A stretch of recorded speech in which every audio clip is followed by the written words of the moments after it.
Evil Dead Rise, baby. Okay. Syphilis, 1, 2, 3. Before we start too fast. All right. So I said earlier in the stream, um, went out a huge. Okay, because I'm a huge Evil Dead fan. Obviously, we just played the games. Been a fan for a long time. Started first one I ever saw was Evil Dead 2, which is we're not going to get really into all the Evil Deads. I think I'll do an SSR on the fly and talk about all the Evil Deads, briefly and kind of rank them. Even though I was thinking about this. It's hard for me to rank them because to me they're kind of separate. They're kind of separate canons, So basically, what is Evil Dead? Well, you're not. If you don't know what Evil Dead is, it started off in 1981 with Sam Raimi. I think he was like barely 20 years old, and he wrote and directed The Evil Dead. So it was 1981, and Bruce Campbell, his bestie, was the main guy in that, and that's where Ash Williams started. And then he did Evil Dead 2 in 87, and Army of Darkness, I think, in 92. And then 2013, a remake of Evil Dead came out, which had nothing to do with Raimi. And then Ash vs. Evil Dead, I count that as part of the canon. That was a TV series that unfortunately was on Starz. It only lasted 3 seasons because it was on Starz. Really didn't get its popularity and wheels under it until it got on Netflix. And then now this, Evil Dead Rise. So I'm starting off. This is SSR on the fly, and if you've watched these, you probably haven't. They're just always full of fucking spoilers. I'm going to try my best. I'm really going to try my best, since it's really a fresh movie here, to do a spoiler-free section. So let's kick off with the spoiler-free. So what is this about? Like I said, I don't want to spoil things. And if you're not familiar with the Evil Dead, it's just a horror series that focuses mostly on the book, or possibly a few books of the dead, or the Necronomicon. That, if you cite the passages from it, it's going to allow demons to enter our physical plane and allow them to take over and possess people. So it's and they're called deadites. So people that get possessed by these demons, Kandorian demons, they become deadites. And then the demons do whatever the fuck they want. And what's really cool about the Evil Dead, there's no exorcism. Once they're possessed, these people are fucked. They are properly fucked. There is no exorcism. There's no way of saving these people. And the demons, the crazy thing is the demons don't give a shit what they do to the physical body. I mean, it's pretty much theirs. And what they say is they swallow their soul. So they take their soul, they take their body, they'll do whatever damage they can to it, and they'll torment and kill other people and maybe possess other people. So that's kind of that's what Evil Dead in a nutshell. That's what these movies and show focus on, is really the Necronomicon, which is the Book of the Dead. But if you watch the movies, and I think what they're doing with this series, or with these movies, is in the Army of Darkness, there were 3 books. And I think what they're doing is they might be following stories of each book.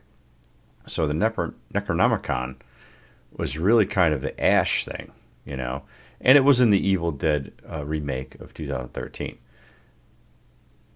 The book, and this isn't a spoiler, but the book in this one is different. The Necronomicon has a face on it and a mouth, and this really is more of veins, and you've seen it. It's got teeth and stuff. You've seen it. I'm sure it's in the trailers. I'm not spoiling anything about telling about the fucking book, but it looks different, and it's got different pages, because that's one thing that's always consistent with the first 3 movies, the remake, and the series, is a lot of pages are very similar. Like, you could see the same kind of pages. This had a lot different pages.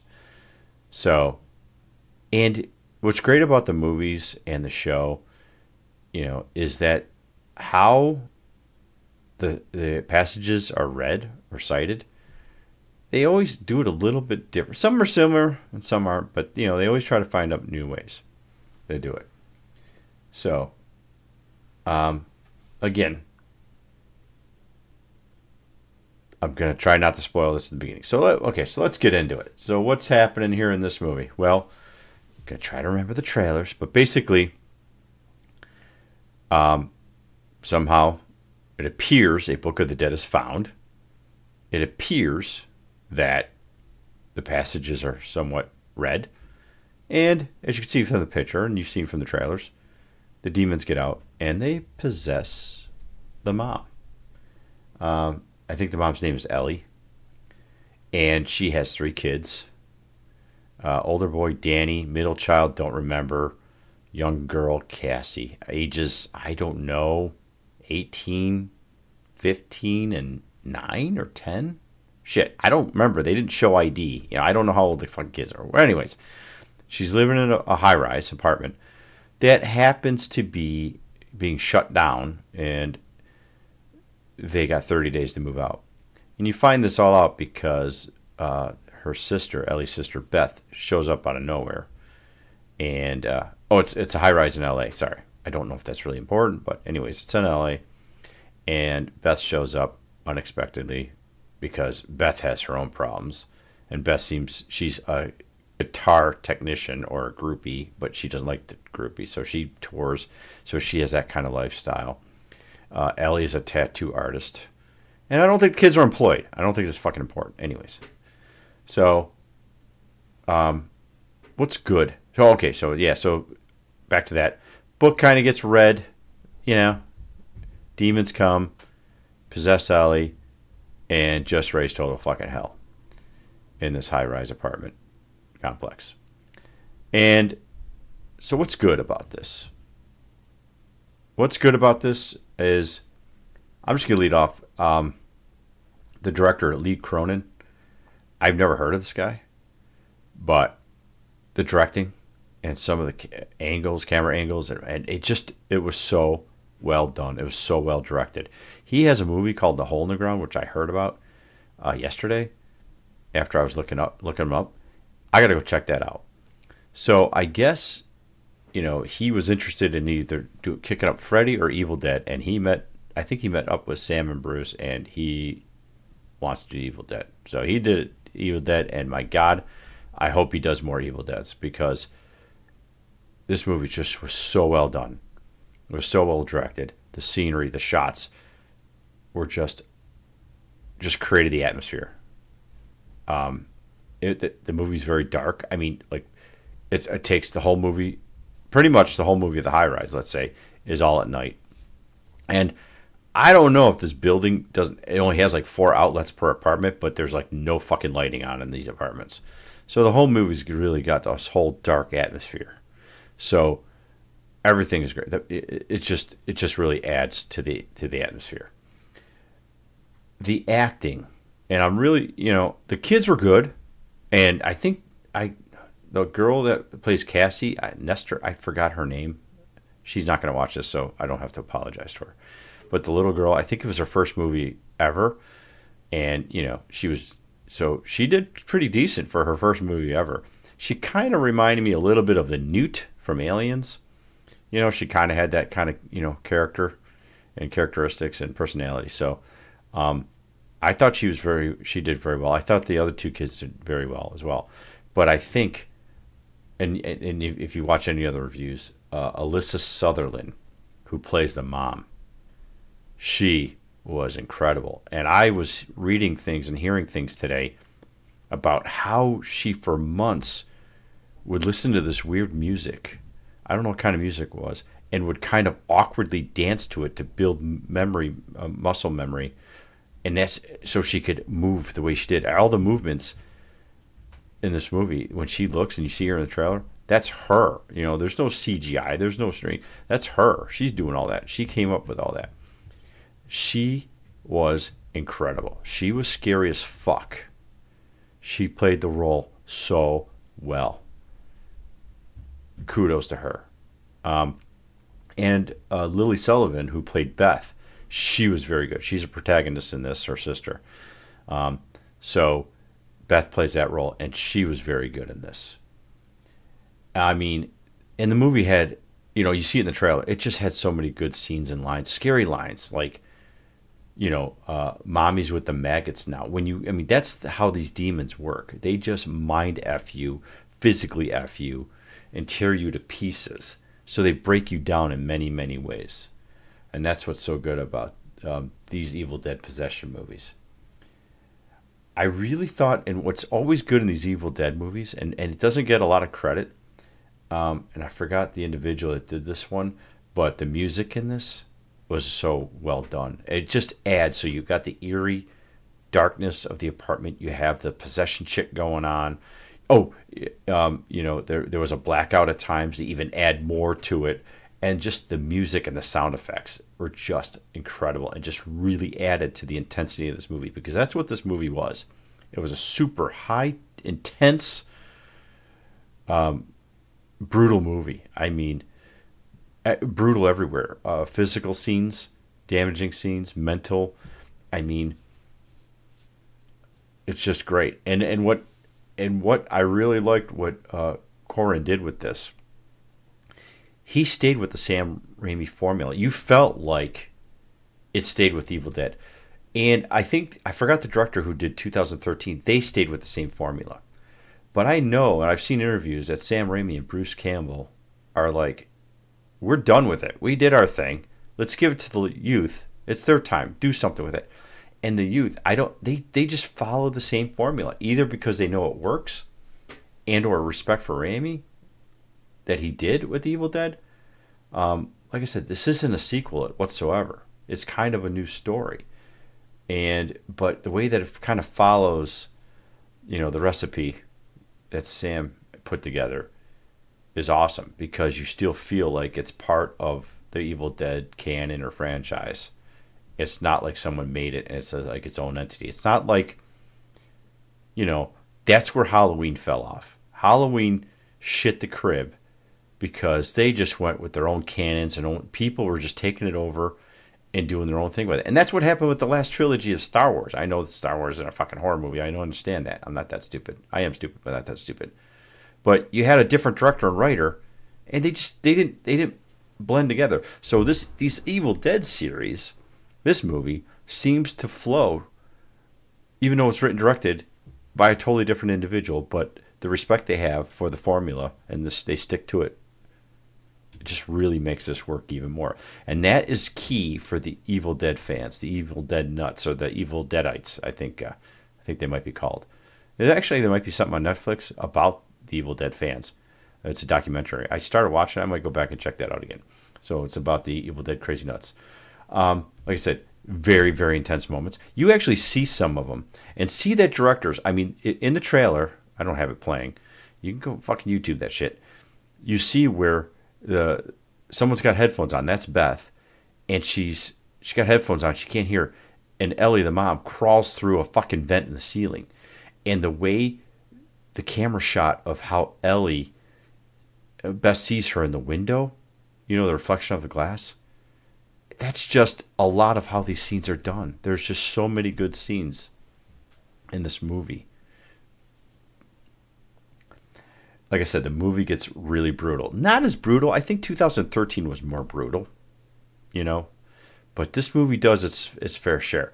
But this is more of a mind F. I'm going to be honest. I'm not reviewing 2013, but I didn't really give a fuck about anyone in 2013.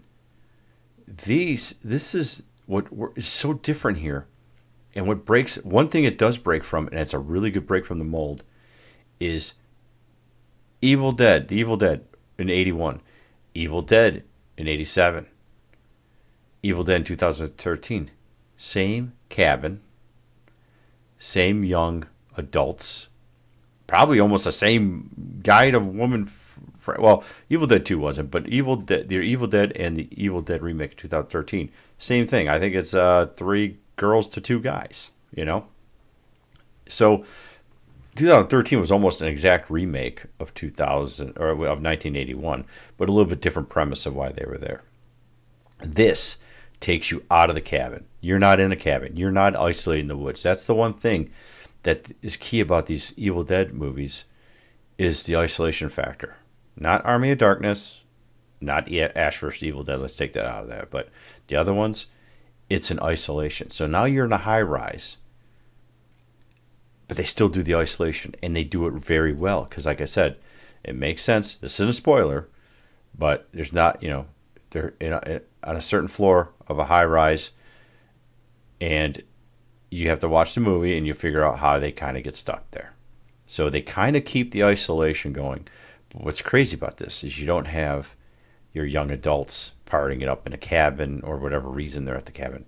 You have a mother of 3 children possessed and wanting nothing to do but to mentally and physically destroy them and kill them and steal their souls. That alone is going to terrify you. Think about, this is your mother. This is their mother.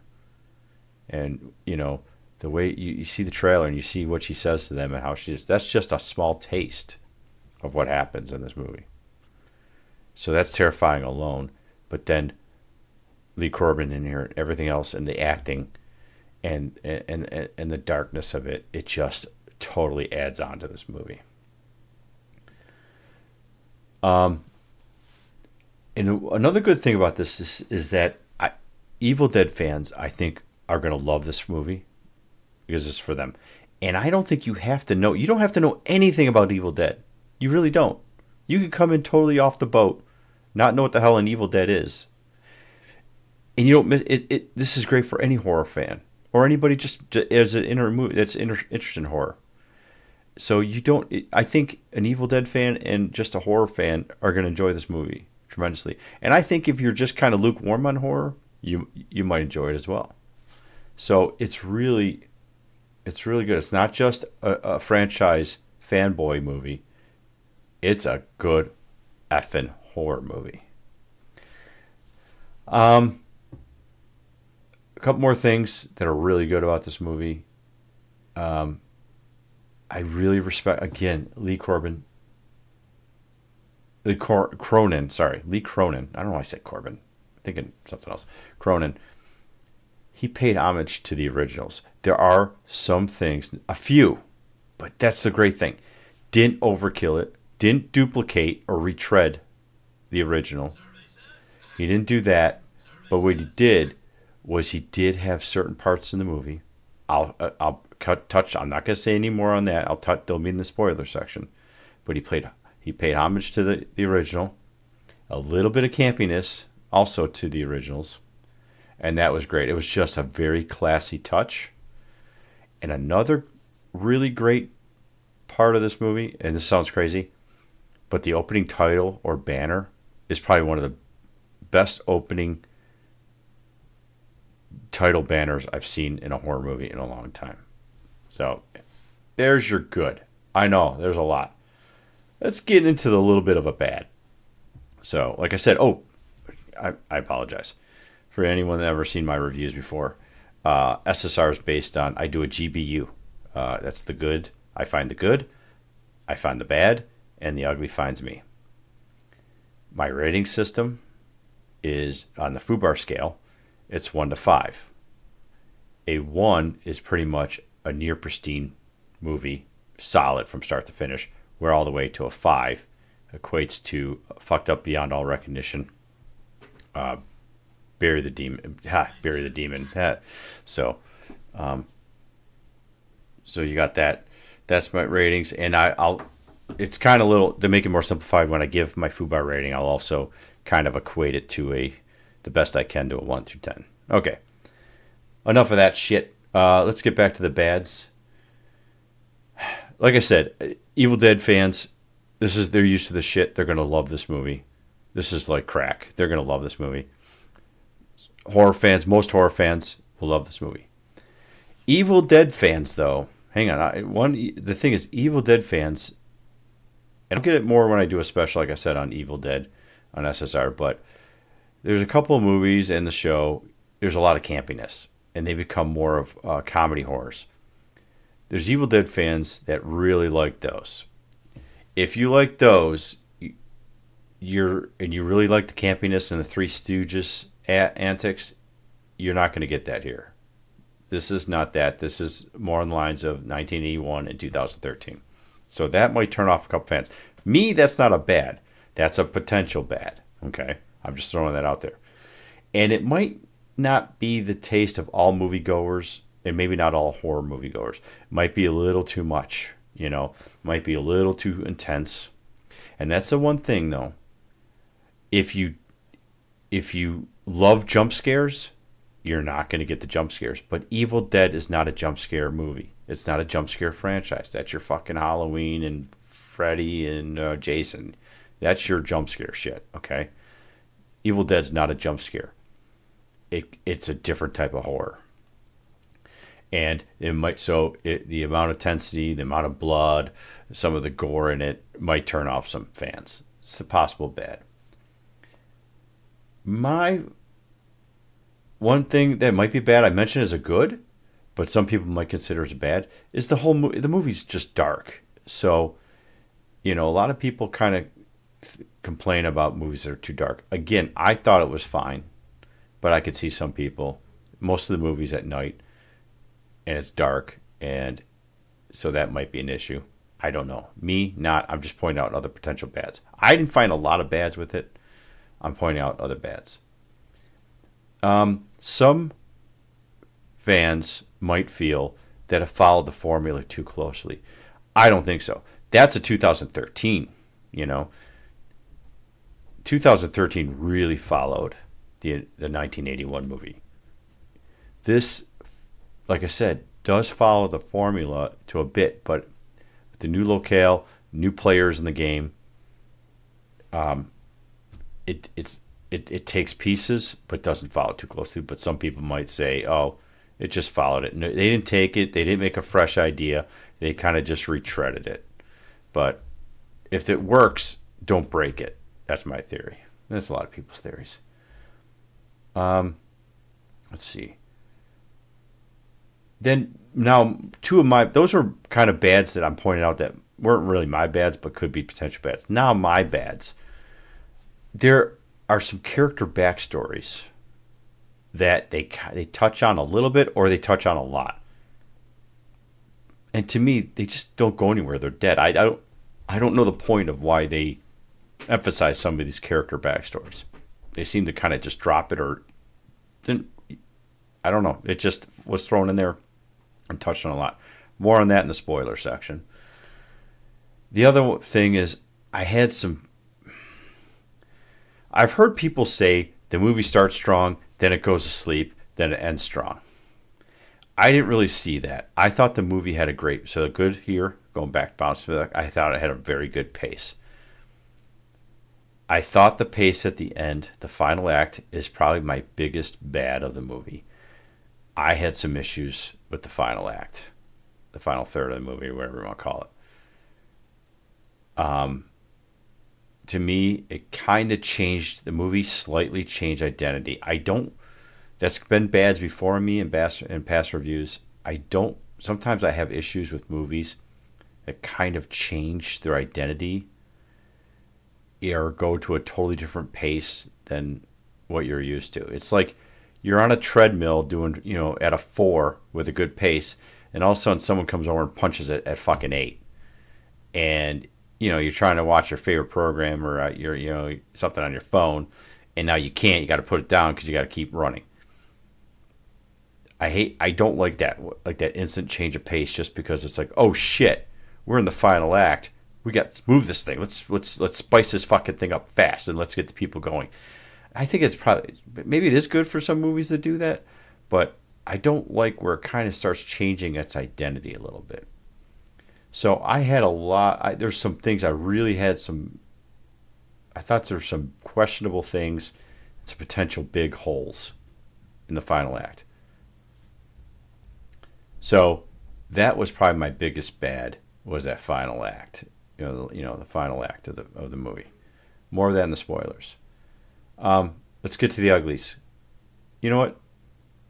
None popped out. I'm gonna say I really I got a couple of bads, but nothing that's an ugly whatsoever. So right now, I stand, and I want to see this movie again. I just saw it last night, and I can't wait when it pops on streaming. I'm gonna be all over it. Probably gonna pop. You remember? I don't know if you know this, but originally, this movie was gonna go right to HBO Max. It was gonna go right to streaming, and then Warner Brothers did some test viewings on a rough cut of the movie, and it got better ratings than they thought. Then they cleaned up the movie a little bit, got it more edited, did some more test viewings, and it got incredible reviews, and people loved it. So then they said, "Oh, wait a minute, we got to launch this in the theaters," because they saw that it got to a cost budget where it was going to make money at the theaters and not there. So this thing was originally going to be on HBO Max. I think it was supposed to be like maybe a year ago. I don't remember, but it got such a good take on the test viewings. They put it out in the theater. So I totally, absolutely. This is a theater movie, and unfortunately, the health status of our movies theaters is in bad shape. It's never recovered after the pandemic. I know it was Monday night. Movie came out Friday, right? Yeah. I went to the movies with 6 of my friends, and there were only 7 people in the theater. And that's it. It's a sad state of affairs. And I really miss going to movies. And I've been to the movies more. I've seen 2 movies in the theater in the past month. Less than a month, actually. And I got a drive-in down the road, and I'm going to go to the goddamn drive-in. I miss the drive-ins are awesome. And I really hope people start going to the movie more. And I think the problem is they made things go to stream and stuff. I like that part too, don't get me wrong, but it's not helping the movie industry. So we helped a bit. We were 6 out of 7. I don't know the fucking math. I'm not here to do math. Just telling you if the movie's good. But this movie is definitely a theater movie. Most are anyways, but this is definitely a theater movie. The atmosphere in a dark theater watching this thing. Wear your brown pants, extra layer of underwear. Don't drink and eat a lot. That's the best advice I can get. All right, so enough of that shit. My verdict for Evil Dead Rise. Right now, this is a 1.5 FUBAR. It's near pristine